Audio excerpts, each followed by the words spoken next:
Vamos a dar paso al estudio de la palabra de Dios.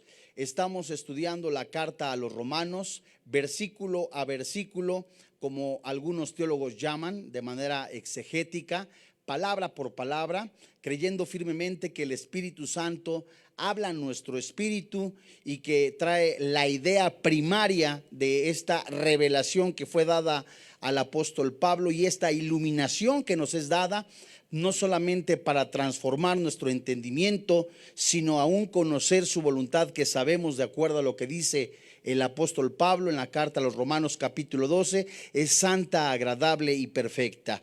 Voy a dar lectura a los primeros 5 versículos del capítulo 2 de la carta a los Romanos. Si usted me sigue en su casa, en la oficina, a través de su dispositivo, dice la Biblia en la carta a los Romanos capítulo 2, versículo 1.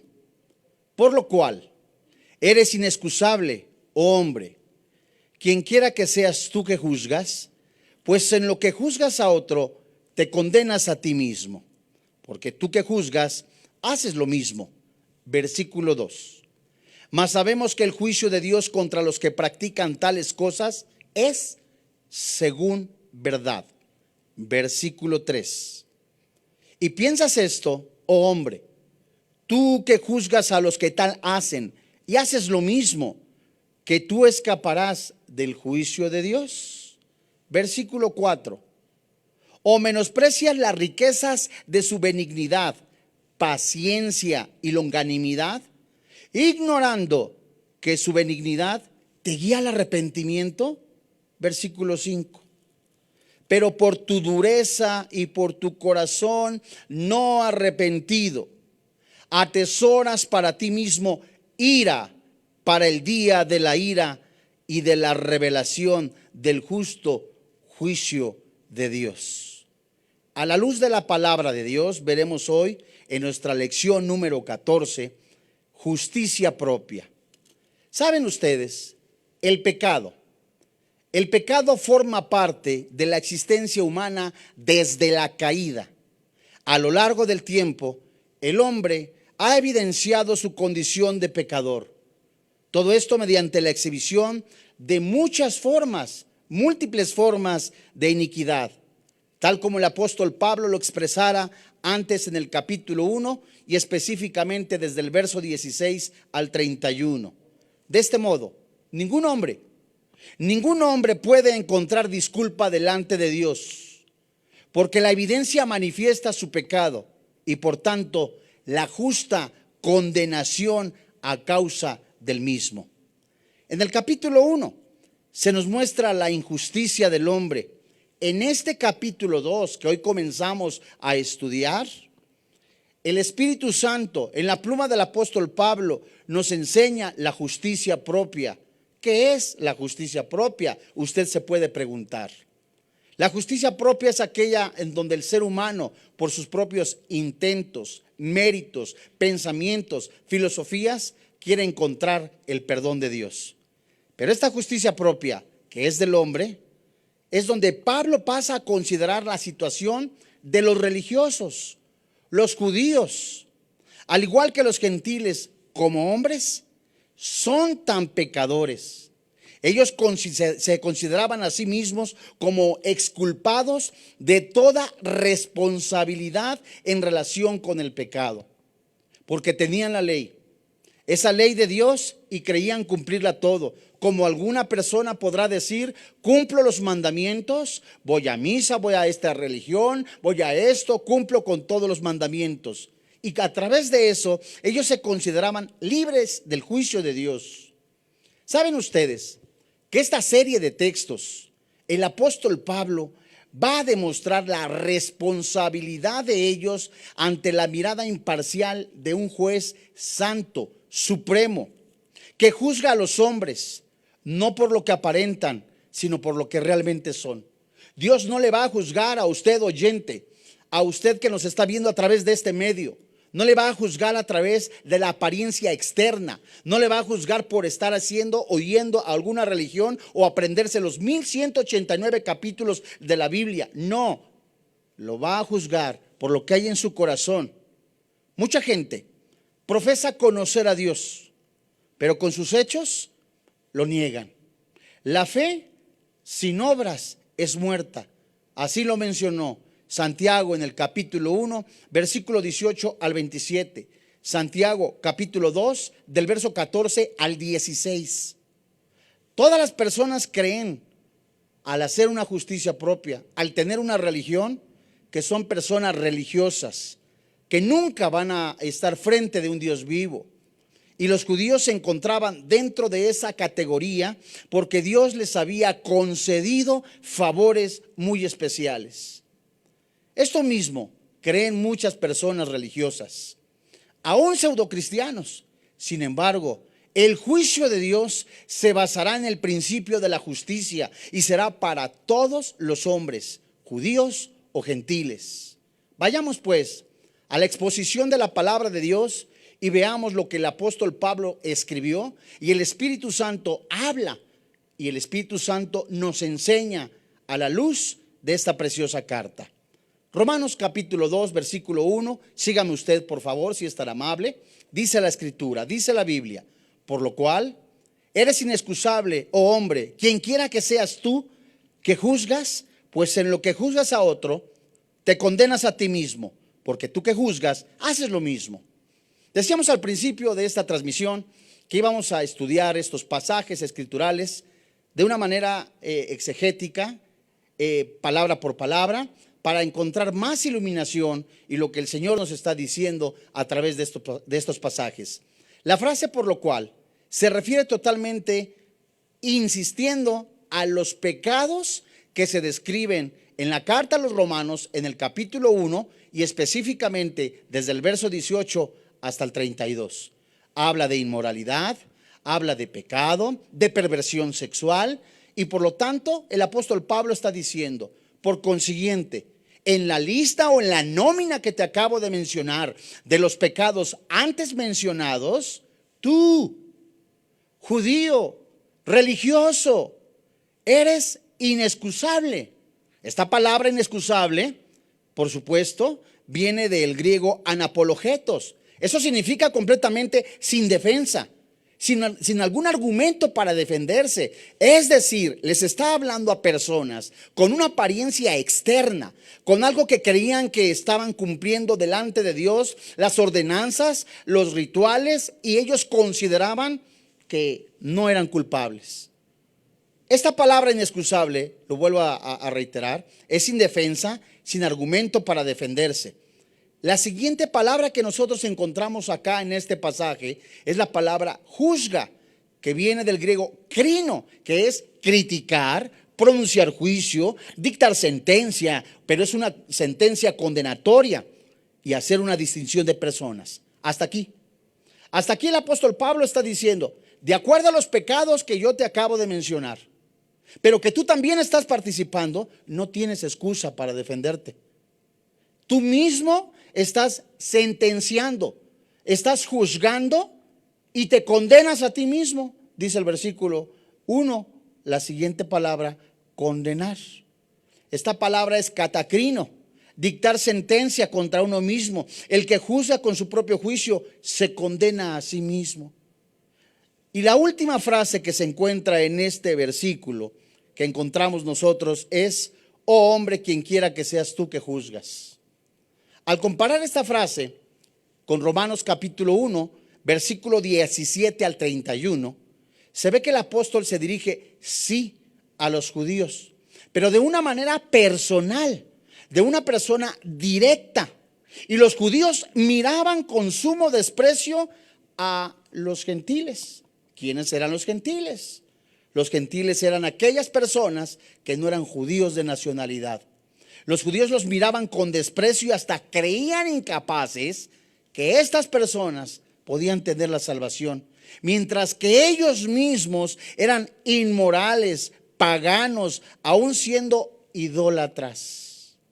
Por tanto, de acuerdo a su estilo de vida, de acuerdo a su vida, eran inexcusables, pues caían en los mismos pecados que condenaban a los gentiles. Tenían en realidad menos excusa, ya que en los gentiles disponían únicamente la luz natural y los judíos poseían la revelación positiva y directa de Dios por medio de Moisés y los profetas. Vamos a hacer una pequeña pausa en relación a este versículo y veamos con atención. Vamos a comparar primera carta a los Corintios, capítulo 2, versículo 15, y Romanos capítulo 2, versículo 1. ¿Por qué? Porque encontramos la palabra juzga. La palabra juzga que acabamos de ver nosotros en Romanos capítulo 2, versículo 1, es la palabra crino. Pero vamos a compararla en la primera carta a los Corintios, capítulo 2, versículo 15. En donde una palabra, fíjate qué amplio es el panorama, qué hermoso es escudriñar las escrituras, porque una sola palabra que pudiera estar escrita con las mismas letras puede tener un significado en diferente versículo. Por ejemplo, primera carta a los Corintios, capítulo 2, versículo 15. Dice la Biblia: en cambio, primera carta a los Corintios, capítulo 2, versículo 15. En cambio, el espiritual juzga todas las cosas, pero él no es juzgado de nadie. Regresamos ahora a Romanos capítulo 2, versículo 1, si eres tan amable, y ya que si tú te preveniste antes, yo te lo recomiendo con un cuaderno como lo acostumbramos acá, y en 8 días, si tú te inscribiste o si nos escribes, vamos a ver la manera de hacerte llegar los estudios que nosotros entregamos impresos de cada clase. Bien, regresamos a la carta a los Romanos en el capítulo 2, y la palabra de Dios dice: por lo cual eres inexcusable, oh hombre, que quiera que seas tú, que juzgas. Esta palabra, juzgar, primera carta a los Corintios, capítulo 2, versículo 15, juzgar. En primera carta a los Corintios, capítulo 2, verso 15, lo repito mucho para que quede grabado en nuestras mentes, lo bajemos al corazón. Esta palabra juzgar es anacrino.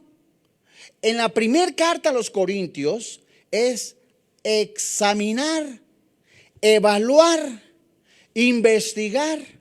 La palabra de Dios se examina, la profecía se examina, se evalúa, y a diferencia de Romanos capítulo 2, versículo 1, habla de un juicio condenatorio totalmente distinto. Bien, vamos a continuar.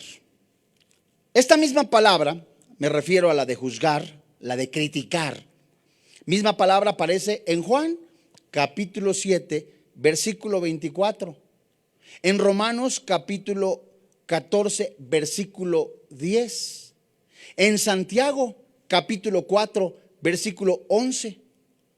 ¿Cuál debe entonces ser nuestra actitud hacia las personas que se mencionan en Romanos capítulo 1, versículo 18 hasta el 32, en donde la Biblia nos enseña por lo menos 7 etapas de descomposición moral? Un grupo de personas que experimentaron, dice la palabra de Dios, habiendo conocido a Dios, experimentaron en lo profundo de su corazón que Dios existe, que Dios es. Los cielos vieron y totalmente en su conocimiento interior, en su conciencia, vieron y supieron que existía Dios. Mas sin embargo, la frase impresionante que aparece en Romanos capítulo 1, verso 18 al 32, Dios los entregó a sus propias concupiscencias, Dios los entregó, Dios los encarceló, Dios los abandonó. Esto fue de manera voluntaria. Ellos decidieron abandonar a Dios. Ellos se entregaron a su lascivia, a una hinchazón inmoral en sus pensamientos, hombres con hombres, mujeres con mujeres. Entonces, esa lista de pecados que se encuentra en Romanos capítulo 1, ¿qué hay que hacer con esas personas? El Espíritu Santo nos está diciendo, debemos llevarles el mensaje de salvación. El mensaje de salvación es esperanza. El mensaje de salvación es vida. El mensaje de salvación es luz. El mensaje de salvación trae convencimiento dado por el Espíritu Santo, porque el Espíritu Santo convence de pecado, justicia y juicio. Y eso es algo hermoso, ser portador de la palabra de Dios. Vayamos pues al versículo 2 de la carta a los Romanos del capítulo 2, en donde la versión, la palabra de Dios nos dice de la siguiente manera: mas sabemos que el juicio de Dios contra los que practican tales cosas es según verdad. La primera frase que vamos a estudiar dentro de este versículo 2 es también maravillosa, porque esta frase, más sabemos, se refiere que Pablo les está diciendo a los que leen y él mismo a los que están leyendo y al que escribe la carta, que este mensaje está hablando a judíos por medio de la escritura y que hay un juicio condenatorio de Dios sobre el pecado. La siguiente frase que dice el juicio de Dios es que Dios ya ha pronunciado una sentencia. ¿A quiénes? Nos lo dice este mismo versículo: a los que practican tales cosas. Esto también es muy hermoso porque nos estamos dando cuenta de algo impresionante. Los que practican tales cosas, practican. Esa palabra practican es prazo. Desempeñan repetida o habitualmente o cometen un pecado. Y se puede escribir: los que de manera habitual o repetida viven en este pecado. ¿En cuál pecado? Romanos capítulo 1, verso 18 al 32. El juicio ya está dado a los que practican los pecados enumerados en Romanos capítulo 1, verso 18 al 32. Y estos que practican tales cosas detienen la injusticia de la verdad, de acuerdo a lo que dice Romanos capítulo 1, versículo 18.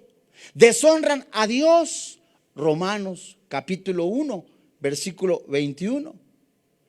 Pecan contra Dios porque la ofensa es literalmente y directa contra Dios, Romanos capítulo 1, versículo 21 al 32. Y el juicio es según verdad.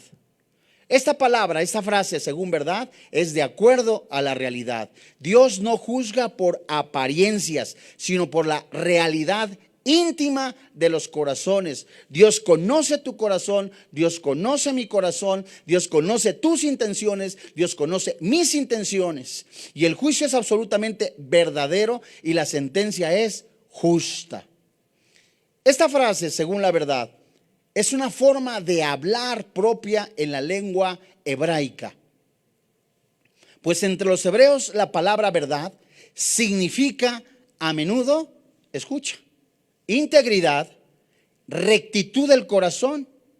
Y así se emplea no solo en posición al pecado grosero de la mentira, sino también contra la apariencia de las buenas obras.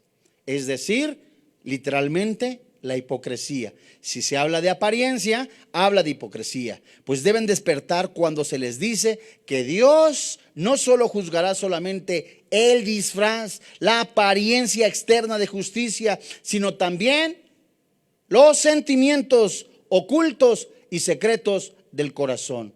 Entonces vayamos pues y recapitulemos.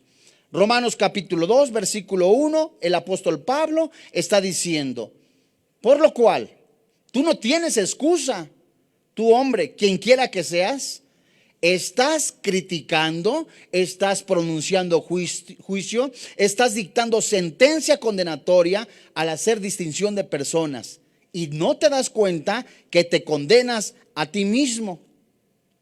Mas sabemos, versículo 2, estoy parafraseando de acuerdo al original de las palabras. Mas sabemos que este juicio de Dios, esta sentencia pronunciada, es para que los que practican tales cosas, los que viven insistentemente, los que de manera habitual están en inmoralidad, en hurto, en pecado, homosexualismo. Ese es el según la verdad. Vayamos a Romanos capítulo 2, versículo 3, en donde encontramos una pregunta retórica. En el versículo 3 dice la palabra de Dios, y piensas esto: oh hombre, tú que juzgas a los que tal hacen, haces lo mismo, ¿que te escaparás del juicio de Dios? En este versículo se encuentra una pregunta doble, por decirlo de esta manera, y va dirigida especialmente a los judíos, a las personas religiosas, de manera muy personal, directa. Ellos, los religiosos, se consideraban libres de condenación porque, de acuerdo a lo que el apóstol Pablo escribe, eran judíos, exteriormente guardaban la ley, en apariencias eran buenas personas, pero Dios conoce los corazones. ¿Piensas esto? Esta frase se traduce: ¿supones? ¿Te figuras? ¿Tú te lo crees? ¿Que vas a escapar del juicio? Es decir, ¿crees que no vas a alcanzar el juicio de Dios? Pero mientras tanto yo te estoy diciendo, dice el Señor en este versículo, haces tú lo mismo. Y Dios no puede hacer acepción de personas, de acuerdo a lo que dice Deuteronomio capítulo 10 versículo 17. Esto es como un espejo en donde el Espíritu Santo le está diciendo al oyente, al que está leyendo la carta, al religioso, al que lleva doble moral, al que está practicando pecados de manera insistente, perseverante, al que está pidiendo perdón por el mismo pecado a diario y que aún no tiene a Cristo en su corazón y cree que a través de ritos ceremoniales, cree que a través de ritos externos va a tener la salvación. La respuesta es no. Esto es interesante porque las religiones, a través de los años, la historia, los cronistas de la misma nos enseña que el hombre ha intentado alcanzar a Dios a través de las religiones, a través del humanismo, a través de muchas experiencias que no son bíblicas, y el hombre lo que busca siempre en su egoísmo es tener una aparente paz. Pablo está confrontando a esas personas diciéndoles: ¿tú crees que porque tienes la Biblia cargando, pero que llevas una doble moral, alcanzarás la salvación?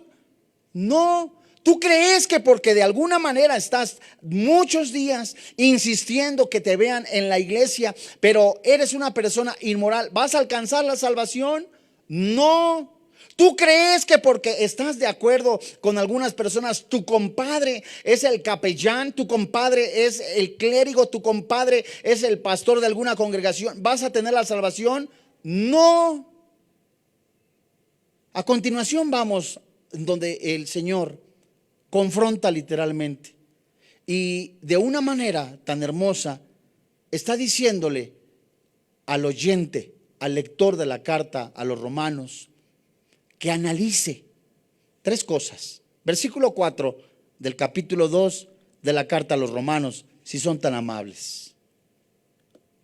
Esto es muy interesante porque nosotros estamos viendo, vamos a ver cómo esa paciencia, esa misericordia de Dios, eso es algo tan hermoso que un ser humano puede ver a través de su propia vida, ¿verdad? El Espíritu Santo lo revela. Antes de Cristo, recuérdalo, estábamos muertos en nuestros delitos y pecados, Efesios capítulo 2.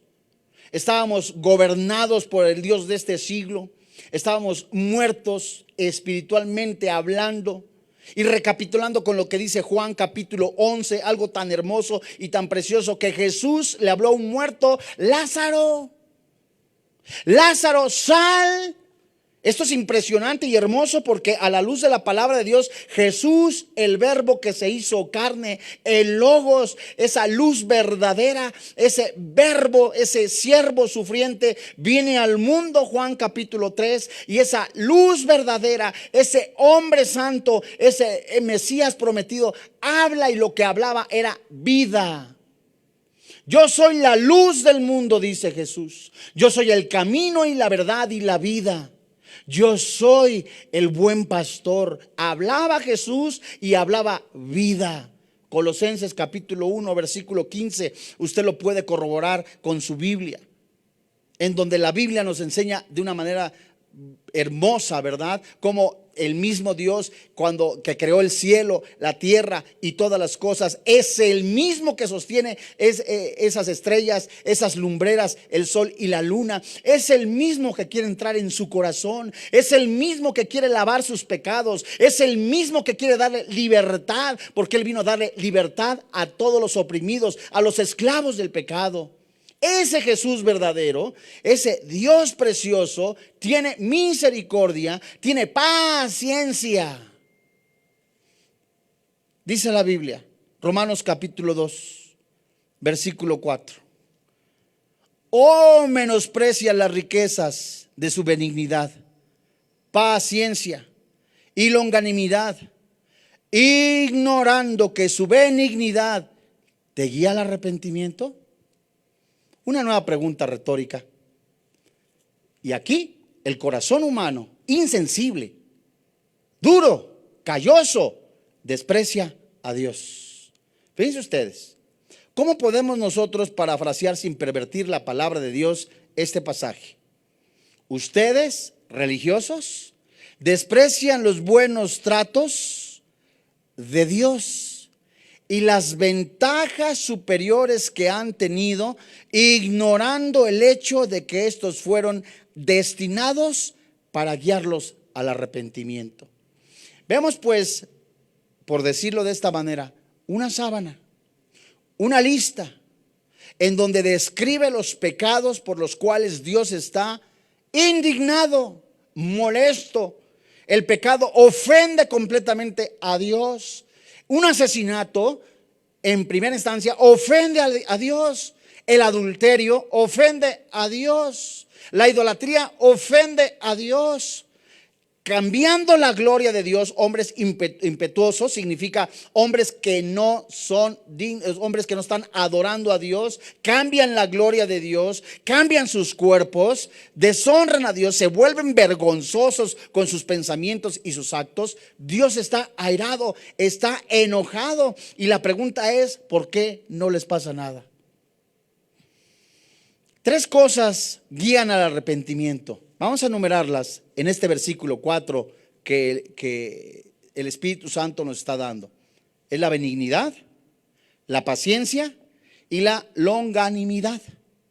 Estas tres cosas las despreciaron los religiosos. Ese orgullo del religioso se consideró observador de la ley, pero ellos nublaron la visión y el corazón se endureció, de acuerdo a lo que dice Juan capítulo 9, versículo 40 y versículo 41, que a continuación voy a leer. En Juan capítulo 9, versículo 40 y 41, dice la palabra de Dios. Entonces, algunos de los fariseos que estaban con él, al oír esto, dijeron: ¿acaso nosotros somos también ciegos? Jesús les respondió: si fueras ciegos, no tendrías pecado. Mas ahora, porque dices, vemos, vuestro pecado permanece. El orgullo ciega. El orgullo envanece. El mosto, el pecado, literalmente nubla el entendimiento. Vayamos pues, ¿cómo vamos a analizar este pasaje? Dijimos pues tres palabras: benignidad, paciencia y longanimidad.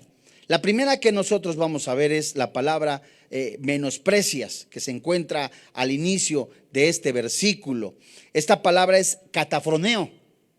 Esta palabra es pensar en contra, desestimar, despreciar, menospreciar. Pero ¿qué están menospreciando y qué están despreciando? Seguido de esto, vemos que menosprecian y que desprecian. Las riquezas. ¿Qué riquezas? Esta palabra riquezas es como una llenura, como posesiones, una abundancia, algo valioso. Esas riquezas de la salvación. Si usted es estudiante de la Biblia y va al libro de los Efesios en el capítulo 4, en el capítulo 2 hasta el 4, se dará cuenta que habla de las riquezas celestiales, habla de la riqueza de la salvación, habla de la soberanía de Dios en su riqueza al salvar al pecador arrepentido. Ellos, los religiosos, despreciaron esas riquezas. Como cualquier persona que escucha o un mensaje de salvación en este momento, que debemos de buscar a Dios, de buscar con todo nuestro corazón el rostro del Señor. Dios mío, está viendo aflicción, está viendo necesidad, pero muchos corazones insensibles, ególatras, piensan en sí mismos, piensan para ellos nada más. Es un síntoma de descomposición, como lo describe también Pablo en Tesalonicenses. Hombres amadores de sí mismos, vanagloriosos, orgullosos, soberbios, altivos, amadores de los deleites más que de Dios. Y Pablo le dice a su discípulo: a estos evita. El mundo se está colapsando. El problema en el mundo no es una situación financiera. El problema en el mundo no es la explosión demográfica. El problema es el pecado. ¿De qué le sirve al hombre ganar el mundo si su alma está perdida? ¿De qué le sirve a usted que está escuchando a través de este medio cibernético si usted está con un miedo, un temor, almacenar víveres para 5 o 6 meses y no tiene a Cristo? ¿De qué le va a servir a usted, amigo, que me escucha a través de esta línea, verdad? De este medio informativo, que usted diga: bueno, tengo 5 o 6 millones de dólares y no tiene a Cristo, no tiene paz, ni la de Dios ni con Dios. Mas sin embargo, el mismo Señor está hablando a aquellas personas que intentan buscar esa paz, esa tranquilidad, que busquen primero hacer la paz con Dios. ¿Qué es eso? Usted me puede preguntar. Usted es enemigo. Yo era enemigo antes de ser cristiano, antes de recibir a Jesucristo como mi Señor y como mi Dios. Antes de decir, yo buscaba la religión, buscaba sentirme en mi carne satisfecho. Fui a misa, fui a esto, fui a aquello, rezaba rosarios, hacía lo otro, hacía aquello, hacía lo otro, y había una aparente paz externa nada más. Y volvía uno a buscar eso con una insistencia. Y el mismo Señor Jesucristo dice en el Evangelio de Juan: de esa agua vas a seguir teniendo sed. Y ese Dios verdadero, ese Dios santo, ese Dios que hizo el cielo, la tierra y todas las cosas, dice la carta a los Romanos: las cosas invisibles, su eterno poder y deidad se hacen claramente visibles. Y no hay excusa. Dios de verdad le ama, nos ama.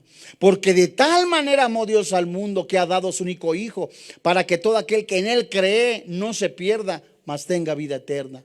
Ese es el amor de Dios, de un Dios santo, que aún siendo pecadores, Dios se humilla, baja en semejanza de hombre a buscar al pecador arrepentido y le da la vida eterna en el sacrificio de Cristo en la cruz. La palabra benignidad, ¿qué significa? En Romanos capítulo 2, versículo 4. Esta palabra benignidad, gerotes, se escribe, se traduce excelencia moralmente en carácter o presencia. Esta benignidad se manifestó en ellos. ¿En quiénes? En los judíos. ¿Cómo? Preservándolos.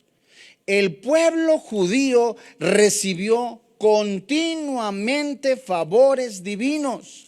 Vayamos al Salmo 103, versículo 4, y leámoslo. En el Antiguo Testamento, Salmo 103, versículo 4. Dice la Biblia: el que rescata del hoyo tu vida, el que te corona de favores y misericordias. Esto es impresionante, eso es hermoso. Recordemos pues en el libro de Éxodo, ¿verdad? En el libro de Éxodo, en el capítulo 14, el pueblo de Dios, atrás tenían a Faraón, frente tenían el mar, y Dios los lleva a un lugar llamado Pi-Hairot, lugar de refugio. En ese lugar de refugio Dios les dice: veréis la salvación del Señor. Vas a ver cómo te protejo, vas a ver cómo te doy una protección divina. El corazón humano, sin la búsqueda de Dios, con la insensibilidad de piedra que caracteriza a un incrédulo, en muchos hizo dudar. ¿Cuál Dios? ¿Cuál salvación? Si nos estamos muriendo. Era mejor cuando estábamos en tal parte. Era mejor cuando yo tenía mi amante. Era mejor cuando tenía mi empresa y robaba. Era mejor cuando yo hacía esto, lo otro y tenía mis centavitos guardados y a nadie le daba cuenta. Y atreverse a decir era mejor cuando no era cristiano. El pueblo de Dios estaba libre físicamente, pero preso en el corazón. Es impresionante cuando Dios abrió el soplo de Dios, el ruaj de Dios, abre el mar y el pueblo empieza a entrar. Entra el pueblo de Dios en seco. Millones de personas iban cruzando el mar y al llegar a tierra vieron literalmente por la mano de Dios cómo Dios cubrió, derrotó con el mar a Faraón y a todo su ejército. Vieron los cadáveres y seguro muchos estaban, aleluya, gloria a Dios, y el mismo Moisés gritando echó a la mar los carros del faraón, aleluyita. Pero ¿qué pasó después? Faltó agua.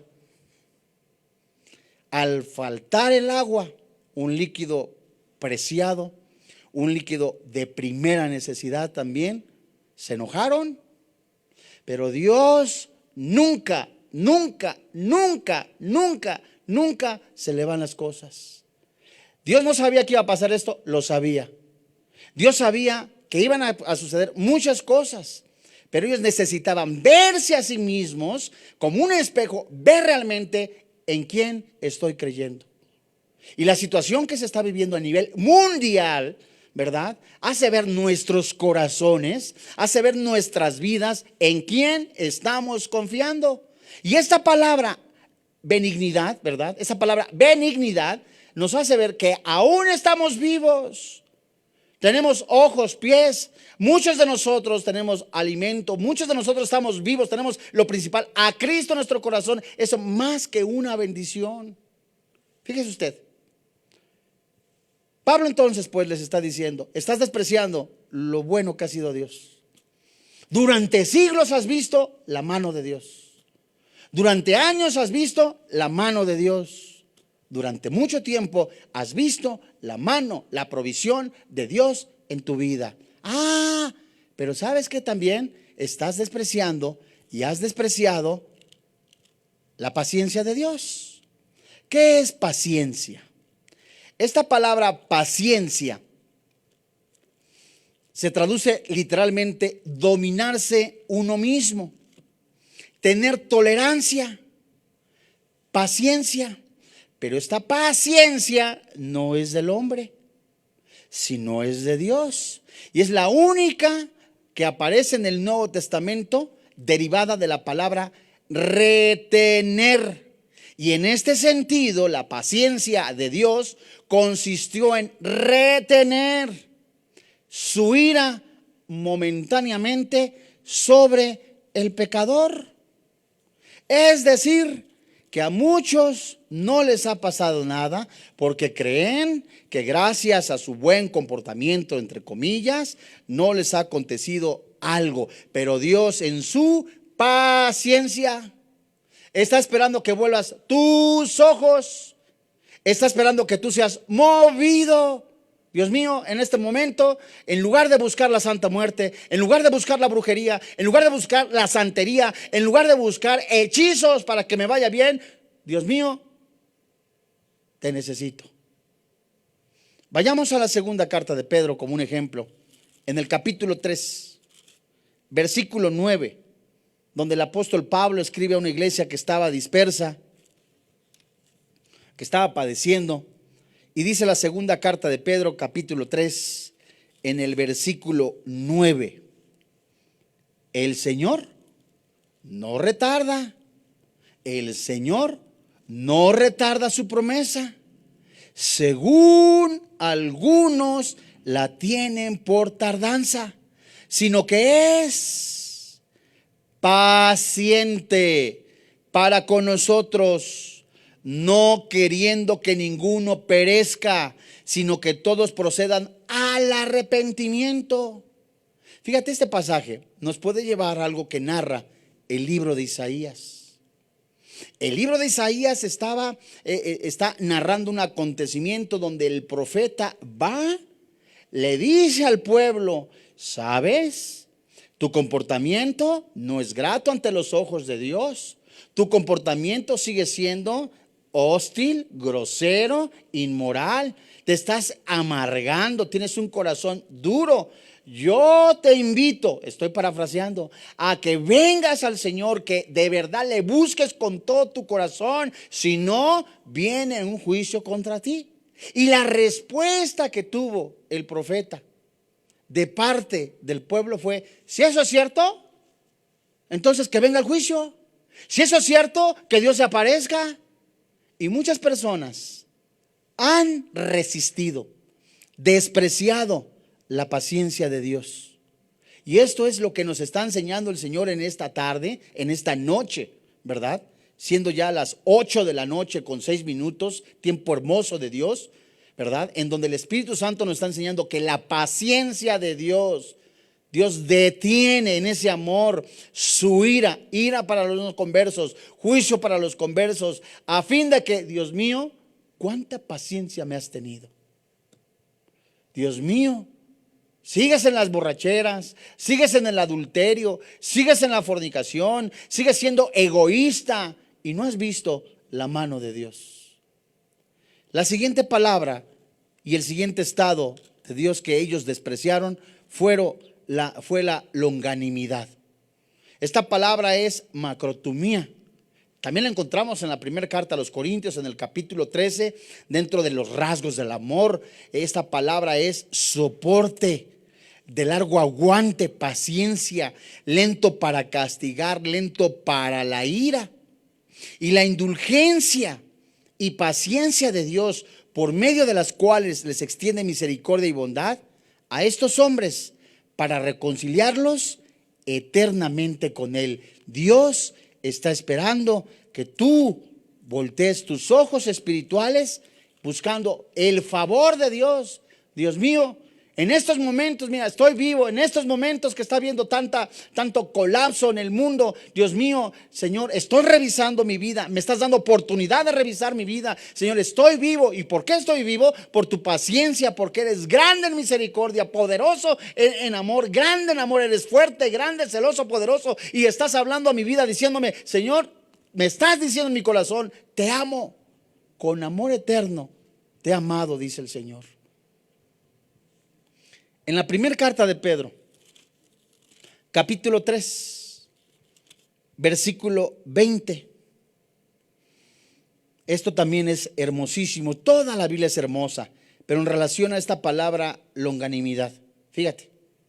El versículo 20 del capítulo 3 de la primera carta de Pedro dice la Escritura: los que en otro tiempo desobedecieron, cuando una vez esperaba la paciencia de Dios, en los días de Noé, mientras se preparaba el arca, en la cual pocas personas, es decir, 8, fueron salvadas por agua.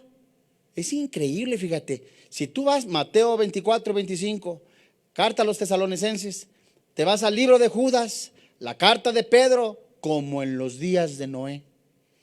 De acuerdo a los estudiosos de la palabra de Dios, 120 años estuvo predicando Noé. Viene el juicio viene y todos comían y bebían. Noé, pero si está mal, si ni siquiera llueve, no llueve ni cibernéticamente, si no ha llovido nunca. Entonces el hombre se endurecía y Dios estaba esperando, ¿verdad? En su paciencia. Vean entonces, se terminó el arca, ¿verdad? 7 días todavía más de gracia, en donde los hombres estaban aún mofándose. Llegó el diluvio y se los llevó a todos. Dios está esperando en este momento de prueba, en este momento que usted está padeciendo, que reciba a Jesús si usted no tiene a Cristo en su corazón. Dios es paciente. Está esperando, está tocándole la puerta de su corazón y le está diciendo: quiero entrar en tu vida. Podrás tener todo lo necesario en tu casa, podrás arreglar tu situación financiera, podrás tener también ya comodidades que nunca habías soñado, podrás arreglar tu matrimonio, pero si no me tienes a mí, dice el Señor Jesús, de nada sirve. Vamos de nuevo, si son tan amables, a Romanos capítulo 2, versículo 4, en donde retomamos este pasaje Romanos capítulo 2, versículos 5, 4, y vemos cómo la siguiente palabra que nosotros vamos a estudiar es la palabra ignorando. Esta palabra ignorando voluntariamente, Romanos capítulo 2, versículo 4, leo de nuevo el versículo: o menosprecia las riquezas, es decir, no hacer caso a las riquezas espirituales de su benignidad, paciencia y longanimidad, ignorando, ¿verdad? Esta palabra ignorando es algo voluntario y es la razón por la cual Dios actúa de este modo. Esta palabra ignorando no es por falta de información, sino se refiere a falta de inteligencia, a un ignorante. Y Dios está diciendo, a través de la pluma del apóstol Pablo, está diciendo de una manera tan hermosa: ¿no te das cuenta que el Padre Celestial te está llamando, que ha tenido grande benignidad, tiene paciencia contigo, está extendiendo y alargando de una manera amable, amorosa, su amor por ti, para que tú, por medio de esa paciencia, de esa longanimidad, de ese amor, seas llevado a un genuino arrepentimiento? Palabra arrepentimiento, metanoia, compunción por culpa, reversión de la decisión, dolor desde lo más profundo de mi corazón por haber cometido un pecado, llámese adulterio, fornicación, inmoralidad, homosexualismo. Cualquier pecado lleva a la separación eterna. Y en el momento que una persona metanoia, se arrepiente, hay un dolor semejante al dolor de la pérdida de un familiar. Y Pablo está diciendo, no te estás dando cuenta que Dios está teniendo mucha paciencia, está extendiendo su brazo de amor para que lo busques y seas guiado por el Espíritu Santo a un genuino arrepentimiento. Dios actúa así, guiando al hombre al arrepentimiento. Lo guía, lo conduce a un cambio de mente y actitud frente al pecado. Dios busca llevar al arrogante religioso judío a una persona autojustificada, el que acostumbra ser asesino, ladrón, y por otra parte va cada 8 días a la iglesia, dice no ha pasado nada. Dios está buscándolo para restaurarlo, sanarlo y darle salvación. Estos atributos divinos y manifestaciones del carácter de Dios tienen un solo objetivo entre judíos y gentiles religiosos: que se arrepientan, que acepten a Jesús como su único medio de salvación. Y ahora vamos a ver el versículo 5 de la carta a los Romanos, capítulo 2, las consecuencias de esta rebeldía. Dice la Biblia en el versículo 5: pero por tu dureza y por tu corazón no arrepentido, atesoras para ti mismo ira para el día de la ira y de la revelación del justo juicio de Dios. Muchas veces el hombre piensa que porque no le pasa nada después de pecar, Dios ya se olvidó de sus pecados. Sin embargo, la Biblia nos enseña que no es así. Pues el hombre va acumulando como si fuera una cuenta de ahorros, una cuenta bancaria, poco a poco. Y todo lo malo que hace se va ahorrando, por decirlo de esta manera, hasta el día, ¿cuándo? Del juicio. Tú puedes consultarlo, ¿verdad? Primera carta a los Tesalonicenses, capítulo 2, versículo 14 al 16. Causas que hacen que el hombre acumule pecados. ¿Qué es lo que hace que el hombre acumule pecados? De acuerdo al versículo 5. Aquí habla de dureza de corazón, una falta de arrepentimiento. Esta palabra dureza es un encallecimiento, algo duro. Y esto sucede cuando el hombre es enfrentado con la palabra de Dios y no quiere actuar a lo que escuchó. El Señor le está diciendo, deje ese amante, y usted dice, no. El Espíritu Santo le está diciendo, deja de robar, y usted dice, no. Deja de ser un egoísta, deja el adulterio, la fornicación. Estás viendo el mundo que se está colapsando y únicamente buscas para ti, para ti, para ti. Y sigue usted con su duro corazón. Yo soy el buen pastor, dice el Señor Jesús. Y las ovejas, mis ovejas, oyen mi voz. Mis ovejas oyen mi voz. Y el Señor ahorita está saliendo, por decirlo de esta manera, a través de los medios cibernéticos. Vengan a mí, dice el Señor. Ven a mí, yo soy el camino, la verdad y la vida. Vengan a mí, yo soy la puerta por donde entran las ovejas. Es Jesús, así como está usted de sucio. Un hombre es llamado por Jesús. Y Jesús le dice: oye, ven y sígueme. No. ¿Sabes que hasta que no arregle yo las cosas del funeral, hasta que mi padre se muera, lo sigo, Señor Jesús? Esto no habla de que había un funeral ahí. Hablaba de que tenía que esperar hasta que su padre muriera, repartiera la herencia, y entonces si quedaba tiempo le seguía. No, Dios le está llamando ahora. Oiga, necesito arreglar la situación con mi amante, arreglar la situación con esto y aquello. No, venga ahora en sus propias fuerzas. No logrará usted el éxito, no logrará la sanidad interior en sus propias fuerzas. Solamente hay un solo camino, es Jesucristo. Y así como está de sucio, Jesucristo lo ama. Porque si sus pecados fueran como carbón, la sangre de Cristo, dice la palabra de Dios, le limpia de todo pecado. El corazón, cardia es en el original. Habla Pablo de una manera figurada a los pensamientos, a los sentimientos, a la mente. Y el corazón endurecido se hace insensible a las demandas divinas. Y un corazón no arrepentido es un corazón rebelde, manteniendo una posición o rechazo a Dios.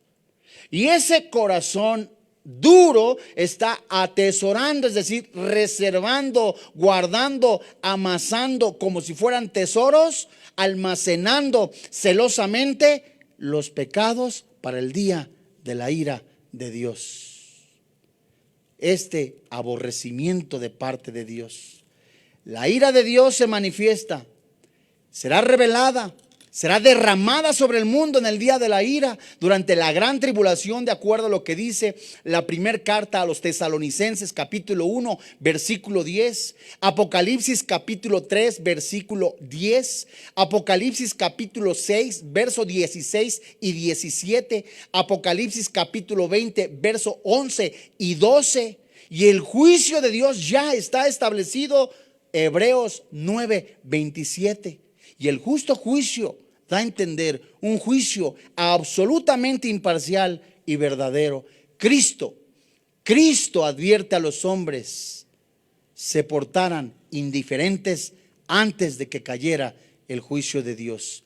Vamos a Ezequiel capítulo 16, verso 49 y 50. Dice Ezequiel: he aquí que esta fue la maldad de Sodoma, tu hermana: soberbia, saciedad de pan y abundancia de ociosidad. Tuvieron ella y sus hijas, y no fortaleció la mano del afligido y del menesteroso. Se llenaron de soberbia e hicieron abominación delante de mí. Cuando las vi, las quité. ¿Saben ustedes? Es fácil juzgar. Es fácil condenar la maldad de Sodoma y Gomorra, especialmente sus terribles pecados sexuales. Sin embargo, Ezequiel le recordó a Judá que Sodoma fue destruida por su soberbia, su pereza, su glotonería y la falta de preocupación por los pobres y por los necesitados. Resulta fácil ser selectivo en lo que consideramos pecados repugnantes. Y si no cometemos pecados tan horribles como el adulterio, la homosexualidad, el robo, el asesinato, podríamos pensar que llevamos una vida buena. Pero ahora bien, ¿qué hay acerca de los pecados como la soberbia, la pereza, la glotonería, la indiferencia ante los necesitados? Quizás estos pecados no le parezcan tan extremos como los otros, pero también están prohibidos por Dios. Y curiosamente, los pecados de Sodoma se parecen muchísimo a los de hoy en la actualidad. Hoy es el día que usted reciba a Jesús. Esa es la fe que nosotros predicamos, que si confesares con tu boca que Jesús es el Señor, que Dios le levantó de entre los muertos, la Biblia dice, usted es salvo. La Biblia dice que los borrachos, los adúlteros, los afeminados, los maldicientes, los estafadores no heredan el reino de los cielos. Pero hay una puerta que es Jesús, en donde está esperando que usted entre, coma, cene con Él y Él con usted. Hoy es el día de recibir a Jesús. Hagamos una oración. Señor y Dios, hoy te alabamos, te bendecimos. En el precioso nombre del Señor Jesucristo te damos gracias. Gracias por la exposición de tu palabra. Gracias porque en esta noche has hablado a nuestro corazón. Gracias, Padre, porque hoy somos movidos también a misericordia, a ver por quien no tiene. Gracias, Dios, porque tu bondad, lo largo que es tu amor, lo extenso que es tu amor, se muestra en nuestras vidas y en nuestros ojos espirituales. Hoy en esta noche, usted que está escuchando a través de este medio, que no tiene a Cristo en su corazón, que está esperando respuestas, y la respuesta se la va a dar Dios en la Biblia. ¿Sabe usted después de morir a dónde irá? ¿Sabe usted después de la muerte qué hay?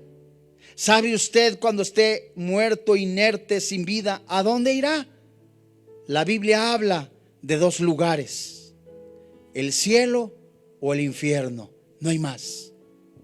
Hoy en este día el Señor Jesucristo le está diciendo: yo soy el camino y la verdad y la vida. Nadie va al Padre si no es por mí. Si sus pecados fueran negros, yo los limpiaré con mi sangre, dice el Señor. Y diga desde ahí, desde su lugar: Señor y Dios, reconozco que soy pecador, que la paga del pecado es la muerte, pero el regalo de Dios es la vida eterna. Hoy creo que aún mereciendo el infierno, Jesús, en semejanza de hombre, vino a este lugar, a este planeta, se puso en mi lugar, y allí en la cruz, Él en su cuerpo recibió el castigo que yo merecía. Él resucitó. El Espíritu Santo lo levantó de entre los muertos. Hoy creo con todo mi corazón y confieso con mi boca que Jesucristo es mi Señor y mi Dios. Le recibo como mi Salvador personal y creo que soy salvo en el precioso nombre de Cristo Jesús. Amén. Gracias a Dios. Queremos recordarle que todos los días estaremos transmitiendo en vivo a través de esta página, y queremos recordarles también que toda la información en relación a los estudios las encuentra en los medios informativos de Facebook y Instagram, como YouTube. Queremos también hacerles saber que estamos dispuestamente a seguir sirviéndoles. Somos más de 100 familias, un equipo precioso, dispuestos con todo nuestro corazón a servir, pero por supuesto honrar y glorificar el nombre del Señor Jesucristo. Yo le invito a que junto conmigo pongamos delante de Dios la ofrenda que el Señor ha puesto en su corazón. Quiero leerle en la carta a los Romanos, precisamente en el capítulo 15, versículo 22, lo que el apóstol Pablo escribió. Dice la Biblia: por esta causa me he visto impedido muchas veces de ir a vosotros. Esto hablaba de una agenda apretada del apóstol Pablo. Pero ahora, no teniendo más campo en estas regiones y deseando desde hace muchos años ir a vosotros, eso hablaba también de querer ir a discipularlos y ministrarles. Cuando vaya a España, iré a vosotros, pero espero verlos al pasar y ser encaminado allá por vosotros, una vez que haya gozado con vosotros. Mas ahora voy a Jerusalén para ministrar a los santos, porque Macedonia y Acaya tuvieron a bien hacer una ofrenda para los pobres que hay entre los santos que estén en Jerusalén. Versículo 27. Pues les pareció bueno y son deudores a ellos, porque si los gentiles han sido hechos participantes de sus bienes espirituales, dice la Biblia, deben también ellos ministrarles con los materiales. Así que cuando haya concluido esto y les haya entregado este fruto, pasaré entre vosotros rumbo a España. ¿Qué quiere decir esto? Que el apóstol Pablo levantó una ofrenda, y esa ofrenda era para continuar la obra del Señor. Esa ofrenda era para el mismo Señor, como se menciona en Hebreos y en Génesis, cuando Abraham le entrega los diezmos al sumo sacerdote Melquisedec, tipo, figura de Cristo, en donde se los estamos entregando al mismo Dios. Y de esta manera el mismo Señor está recibiendo su ofrenda, ciertamente en mano humana, pero se la entregamos al Señor. Quiero recordarle que están las páginas y la información disponible en donde usted puede hacer su donativo, su ofrenda a este ministerio. Y le invito junto conmigo, eleve esta oración. Señor y Dios, en el nombre del Señor Jesucristo, te damos gracias porque hoy en esta tarde tenemos la bendición de poder dar esta ofrenda con todo nuestro corazón. Te alabamos, te bendecimos en el precioso nombre del Señor Jesucristo. Amén. Santos, vamos a escuchar una alabanza. Y mientras vivamos, Señor, tu alabanza publicaremos. Desde antes que salga el sol hasta que se ponga, alabaremos por siempre tu poderoso nombre.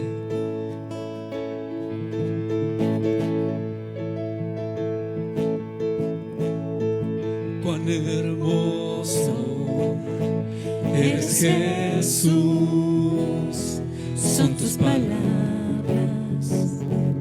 es tu amor. Cuán glorioso eres, Jesús, es tu poder. Fue tu cruz la que me salvó, me rescató. Un momento ahí nos dio libertad. Te doy gloria, gloria. Te doy gloria, gloria. Te doy gloria, gloria. A ti, Jesús. Te doy gloria, gloria. Te doy gloria, gloria. Te doy gloria, gloria. A ti, Jesús. Cuán hermoso eres, Jesús, son tus palabras, es tu amor. Cuán glorioso eres, Jesús, es tu poder. Fue tu cruz la que me salvó, me rescató. Un momento ahí nos dio libertad. Te doy gloria, gloria. Te doy gloria, gloria. Te doy gloria, gloria. A ti, Jesús. Te doy gloria, gloria. Te doy gloria, gloria. Te doy gloria, gloria. A ti, Jesús. Toda la gloria, toda la honra, todo el honor sea a ti, Señor. Y bien, de esta manera le agradecemos su presencia, recordándole que a las 9 de la noche continuamos con las transmisiones. Le recordamos que usted puede realizar sus donativos en la página web bnpm.org/dona o transferencias bancarias que también están ahorita ya en su pantalla. Muchísimas gracias, buenas noches. Vida Nueva para el Mundo se sostiene y propaga el mensaje de salvación de Jesucristo. Gracias a Dios, provee recursos para crear una comunidad y organización sana. Llevemos juntos el Evangelio de Jesucristo al mundo entero. Realizamos eventos, seminarios, congresos y diferentes programas para dar a conocer el mensaje de salvación y el poder de nuestro Señor, transformando y edificando vidas de mujeres, hombres, niños alrededor del mundo. ¿Qué pasa cuando decides hacer tu donativo? Aunque no puedas llevar la palabra personalmente a todo el mundo, de esta forma lo estás haciendo. Con tus donativos o aportaciones, estás sembrando y formando parte de lo que Dios está haciendo en su obra. Estás ayudando a traer luz a la oscuridad, paz al conflicto y esperanza a los que no tienen ninguna. Dona desde México.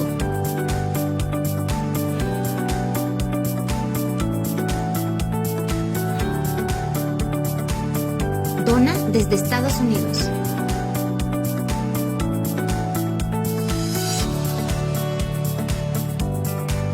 Para el resto de donaciones de otras partes del mundo, www.vidanuevaparaelmundo.org.mx/dona. Estamos cumpliendo la gran comisión. Por tanto, vayan y hagan discípulos a todas las naciones, bautizándolos en el nombre del Padre, del Hijo y del Espíritu Santo, enseñándoles que guarden todas las cosas que les he mandado.